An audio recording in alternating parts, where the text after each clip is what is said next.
This is a screencast for chapters 5 and 6, Climate and Biomes. So we'll be looking at some of the different characteristics for what different regions of the world look like in regards to their temperature and their precipitation and how those influence types of plants and animals that happen to live in those locations. So first thing we'll take a look at here is the difference between climate and weather. And it's pretty easy to think about it. Weather is just what we see today or yesterday or tomorrow, where climate is more about what you see as an average for a given location and time of year. So you can say, what's the average temperature for June in Michigan? And then you could say, well, it's typically 70 degrees. That would be its climate. And again, weather could be anywhere all over the board. Moving along, this slide here does a pretty good job of identifying the different layers of our atmosphere. You should be able to identify the troposphere, which is where we live, the stratosphere, which is right on top of that, and its main thing is that it has the ozone layer within it, and then the mesosphere, which really doesn't do a lot except that's kind of the beginning of significant atmosphere. And then you have the thermosphere, which is up above, which is almost kind of like the inner level of outer space. And you can see that we have this wide increase in temperature in the thermosphere. Really, there's not a whole lot of atmosphere up here that you could actually encounter, but the particles that are in that region, because they're so exposed to energy from the sun, the particles that are there are very high energy temperature. But in any case, going back down to the troposphere in this location down in here, that you notice it's about 10 kilometers, which is about 6 miles up. That's where most of our weather is found, we say under 20 kilometers, so really knock it down even more. That is location where you see as we go up in elevation, we notice that the temperature decreases significantly over a very small area there. So that's because you're moving away from this heat source. Solar energy comes down, hits the Earth's surface, heats the Earth's surface up. But as you move further away from that surface, the cooler it becomes.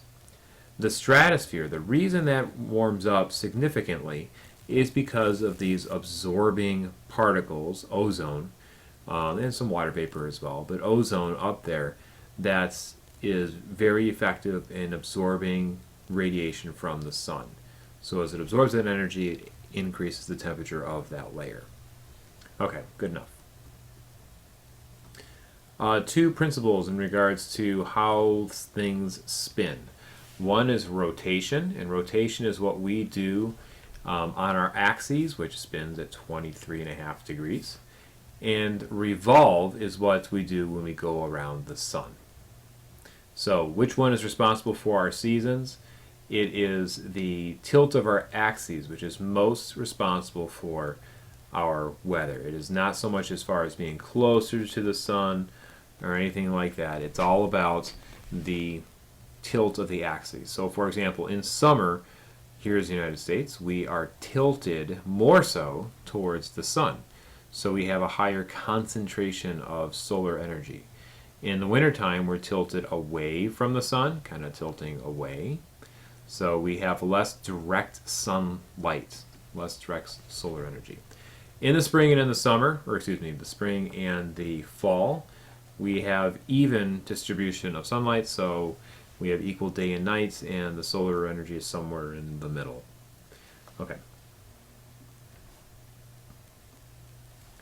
So, why is it hotter near the equator? As we just mentioned, this area here, these are all equal amounts. This length here, this this is radiation coming in. Notice the spread of the radiation in this location in comparison to the equator location. So that energy is more concentrated, so they're experiencing higher energy per unit of area, as opposed to what they're receiving at the poles. So that is why it is colder at the poles than it is at the equator.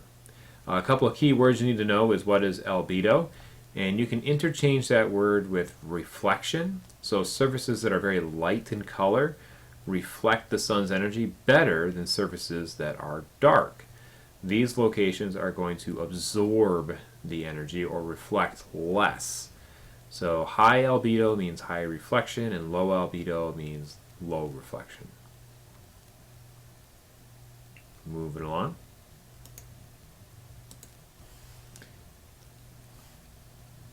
Next, convection cells. This one's fairly complicated, but if we just focus on this little cell here, what we can say is hot air holds more moisture, and think hot and humid, holds more moisture, and because it's warm air, it's less dense. And because it's less dense, cold air is going to come rushing in because it's more dense, and it's going to push that air up out of the way.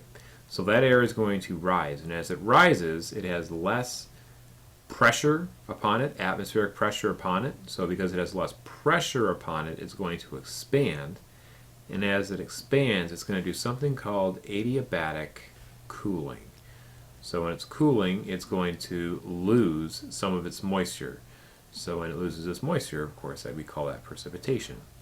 Then when that air gets up into the upper atmosphere, it is now cooler, and it's going to have a higher pressure. Get rid of that. It's going to have a higher pressure, and it's going to fall. So because it has a high pressure, it's going to sink and come down to the Earth's surface, and it's going to again push out the warm air. So one of the problems, or not really a problem, but a condition, is as that cool air sinks, it's going to warm, which is called adiabatic heating, and it's going to absorb moisture. So in some locations on the Earth's surface, it's going to take in moisture. So it's going to create deserts. And we'll see an example of that on some other slides. No, we're not going to watch that.